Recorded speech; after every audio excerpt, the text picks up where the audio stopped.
அஸ்ஸலாமு அலைக்கும் ஃப்ரெண்ட்ஸ், எப்படி இருக்கீங்களா? நல்லா இருக்கீங்களா? இன்றைக்கி நம்ம சேனலில் சப்பாத்தி, பூரி நான் கேட்ட மாதிரியான ஒரு சூப்பரான சைடிஷ் கடாய் பன்னீர் ரெசிபி என்னோடய ஸ்டைலில் எப்படி செய்யுதுன்னு பார்க்கலாம் வாங்க.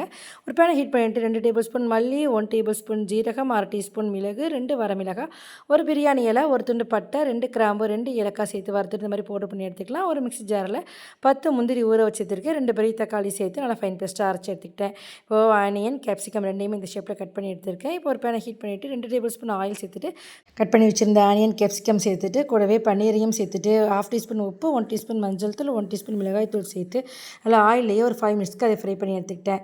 இப்போ ஒரு பேனை ஹீட் பண்ணிவிட்டு 2 டேபிள் ஸ்பூன் ஆயில் சேர்த்துட்டு 1 டீஸ்பூன் ஜீரகம் சேர்த்துருக்கேன். 2 பெரிய வெங்காயம் பொடியாக கட் பண்ணி வச்சுருந்தேன், அதையும் சேர்த்து 1 டேபிள் ஸ்பூன் இஞ்சி பூண்டு பேஸ்ட் சேர்த்து நல்லா வதக்கிக்கிட்டேன். நல்லா வதங்கின பிறகு அரைச்சி வச்சிருந்த டொமேட்டோ பேஸ்ட்டையும் மேலே சேர்த்து அதில் 1/2 டீஸ்பூன் மஞ்சள் தூள், 1 டீஸ்பூன் மிளகாய் தூள், 1/2 டீஸ்பூன் உப்பு, 2 டேபிள் ஸ்பூன் அளவுக்கு பவுடர் பண்ணி வச்சிருந்த மசாலா பவுடரையும் சேர்த்து 5 மினிட்ஸ் கொதிக்க விட்டுட்டேன். நல்லா கொதிச்ச பிறகு ஃப்ரை பண்ணி வச்சிருந்த பன்னீர், கேப்சிகம், ஆனியன் சேர்த்துட்டு அதையும் ஒரு 5 மினிட்ஸ் கொதிக்க விட்டுட்டேன். அது நல்லா கொதித்து வந்த பிறகு கஸ்தூரி மீத்தி கொஞ்சமாக கையால் கசக்கி சேர்த்துக்கிட்டேன். மல்லித்தலையும் தூவிட்டு ஃபைனலாக கொஞ்சமாக சுகர் 1/2 டீஸ்பூன் அளவுக்கு சேர்த்து ஸ்டவ் லோ ஃப்ளேமில் வச்சுட்டு ஆஃப் பண்ணணும்னு சூப்பரான கடாய் பன்னீர் ரெசிபி ரெஸ்டாரண்ட் ஸ்டைல் ரெடி ஆகிடுங்க. கண்டிப்பாக எனக்கு ட்ரை பண்ணுங்கள். ட்ரை பண்ணிவிட்டு எப்படி இருக்குங்க ரிசல்ட்ஸ் கமெண்ட்டு சொல்லுங்கள். தேங்க்ஸ் ஃபார் வாட்சிங்.